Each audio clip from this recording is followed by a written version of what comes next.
Hey, I'm Joey. And I'm Dana. Welcome To Car Chats. Today we're going to talk again about the ways that Christians continue to dehumanize LGBTQ people. This may sound familiar to you. We have talked about the dehumanization of LGBTQ people in many past episodes. Unfortunately, we do need to keep talking about it because there's a lot of room to grow in loving LGBTQ people well. As a reminder, dehumanization is insidious and often subtle. It is not usually slurs yelled at LGBTQ people. Dehumanization of LGBTQ people occurs when we minimize any part of their humanity.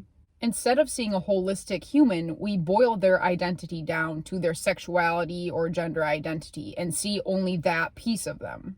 We've been reflecting on this dehumanization in two specific ways. First, there are Christians who think that LGBTQ equals sin and bad, and therefore want nothing to do with LGBTQ people. Second, we have the over-intellectualization of the LGBTQ issue. We see this when Christians finally decide to talk about LGBTQ people, but don't include them and talk about them in very dehumanizing ways.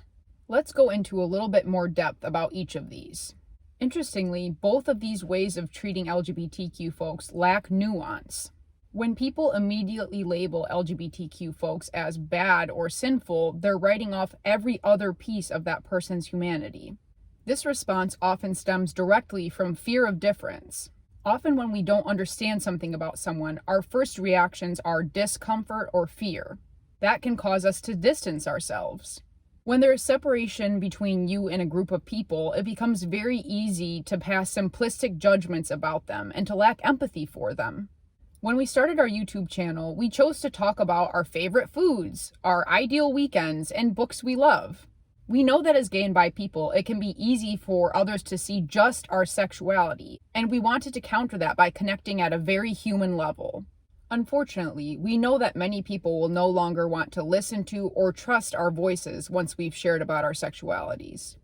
Second, and something we experience frequently in our Christian circles, is the dehumanization of LGBTQ people through intellectualization.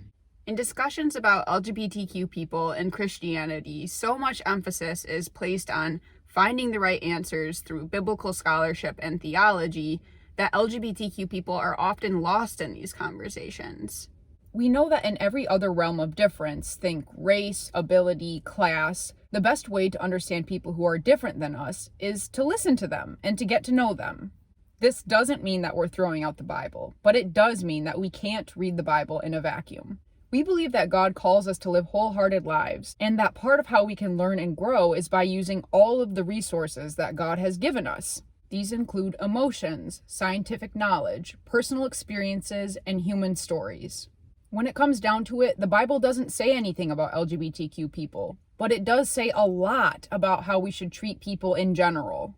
In so many Christian conversations, the goal is to know and defend the fact that LGBTQ people are sinning, and if they don't repent and change, they'll go to hell. When we lead with the wrongness of LGBTQ people, how can we possibly expect to interact with them in love, let alone maintain healthy and loving relationships with them?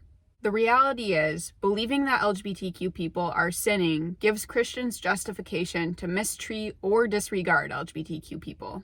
Or it can cause Christians to treat LGBTQ people like projects to fix. Why are more Christians not curious and excited to hear the stories of LGBTQ people who are following Jesus?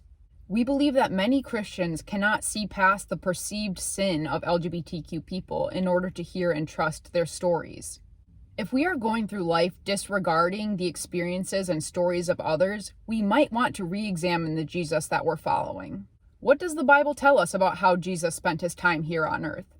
Jesus walked and talked with people that society ignored. He threw parties and he invited misfits to them, and he cared deeply about the flourishing of every human being. An overarching goal for us is to have a Christ-like posture in all that we do. Our hope is that all Christians will aspire to this posture of love, listening, openness, care, and empathy. Too often, it feels like most of these elements are completely missing from Christian conversations about LGBTQ people. And that's a big problem. Christians should be the last people to write others off in any capacity. We have a faith that has a central tenet of grace, yet grace is often completely absent in Christian conversations about LGBTQ people and how they treat LGBTQ people. We were reminded of Jesus' parable in Matthew 18. In this story, a servant is in immense debt to the king. In an act of incredible mercy, the king completely absolves the servant's debt. But instead of going away grateful, the servant goes and immediately demands a tiny amount of money that he's owed from another servant. This story often feels absurd because of the blatant hypocrisy and because of the way the servant is unable to operate from a posture of gratitude and generosity. Yet we are often reminded of this story when we think about the ways that our fellow Christians have treated LGBTQ people. There is often so little grace. We believe Christians can and should be leaders in radical grace and love for all people. Let's encourage each other in this work and keep Jesus' example as our guide. And on that note,